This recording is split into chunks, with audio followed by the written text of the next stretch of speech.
कानपुर के कपड़ा कारोबारी मनीष कनोडिया के 16 वर्षीय बेटे के अपहरण के बाद हत्या। कपड़ा कारोबारी का 16 वर्षीय बेटा कुशाग्र कल शाम 4 बजे कोचिंग पढ़ने निकला था, लेकिन आज सुबह ही उसका शव मिला।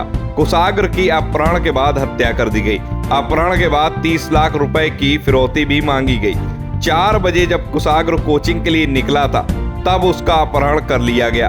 देर रात कपड़ा कारोबारी से फिरौती मांगी गई। 30 लाख रुपए की मांग की गई थी। ट्यूशन पढ़ाने वाली शिक्षिका ने ही कराया था अपने साथियों के साथ मिलकर अपहरण, उसके बाद कर दी हत्या। छात्रा द्वारा अपनी ट्यूशन टीचर को पहचाने जाने के शक में शायद की गई थी हत्या।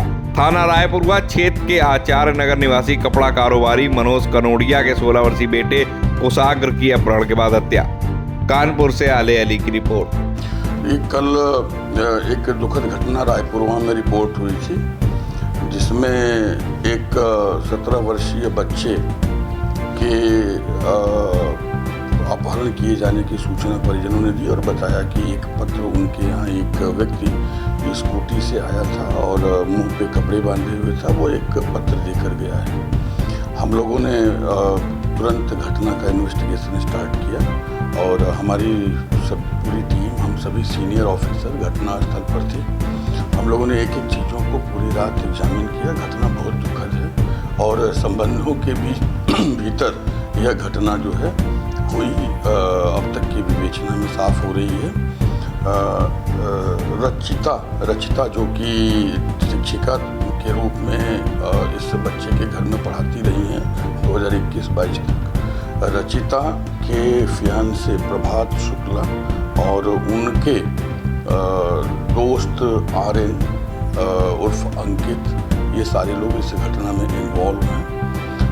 लड़के को प्रभात शुक्ला रचिता के माध्यम से बुला कर ले जाते हैं। लड़का स्वयं अपनी मर्जी से जाता हुआ दिखा। हमने घटना स्थल के पास जितने भी सीसीटीवी कैमरे थे, हमने सभी कैमरों की फीड ली है और हमने देखा है कि अभियुक्त आगे और लड़का पीछे आराम से अपनी स्कूटी स्वयं खड़ी करके हेलमेट लगाए हुए जा रहा है। कमरे के भीतर 4:30 बजे के आसपास ये लोग प्रवेश किए हैं। वो एक स्टोर जैसा है और लगभग 35-40 मिनट के बाद अभियुक्त उससे बाहर निकलता है और बाकी वो स्टोर नुमा कमरा बंद रह जाता है।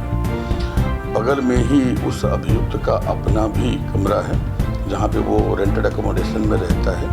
लड़की रचिता जो कि शिक्षिका थी वो भी वहीं पर बगल में है और आर्यन अंकित जो है वो वहाँ पे आया था। जैसा कि हमने जो DVR लिया है और हमने 3 सीसीटीवी कैमरे जो कि स्पष्टतया सारी स्थिति को दर्शा रहे हैं, उनको लिया भी है, संग्रहित भी किया है, परिजनों ने भी देखा है और साथ में वहाँ उपस्थित लोगों ने भी उसकी तस्दीक की है। उसकी टाइमिंग भी देखी गई है।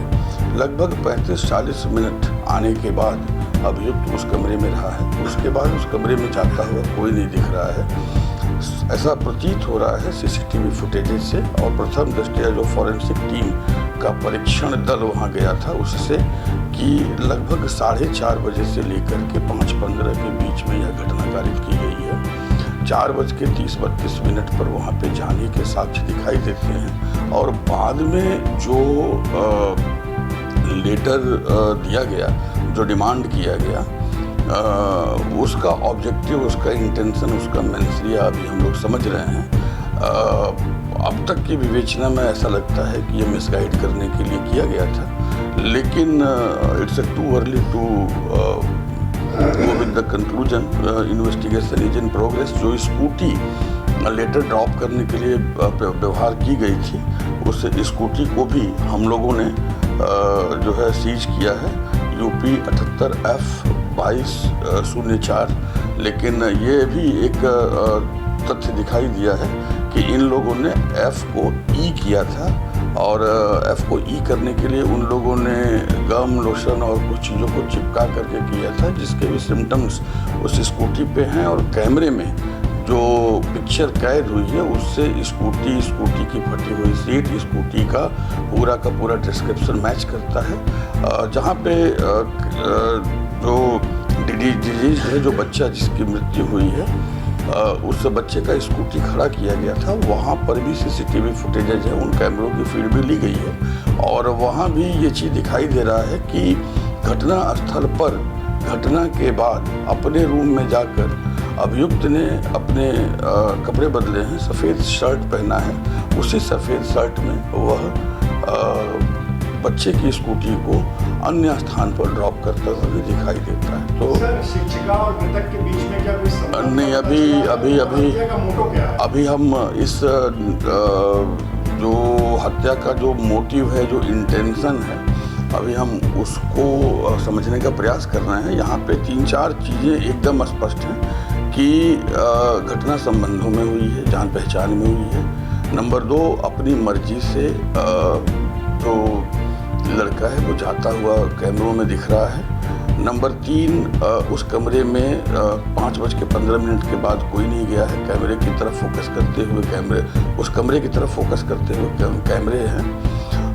अगला जो तथ्य है वो स्ट्रैंगुलेशन से प्रथम दृष्टया मृत्यु दिखाई देती है, बट पीएम रिपोर्ट आने के बाद चीज़ें स्पष्ट होंगी। और एक और चीज़ वहाँ पे दिखाई देता है कि चूँकि 5:15 के बाद उस कमरे का दरवाज़ा नहीं खुलता हुआ दिख रहा है और जो हमारे पास सीसीटीवी फुटेजेज हैं, हमने उसको लिए हैं, हमने उसको बारीकी से देखे हैं, तो घटना कहीं ना कहीं उसी समय की है।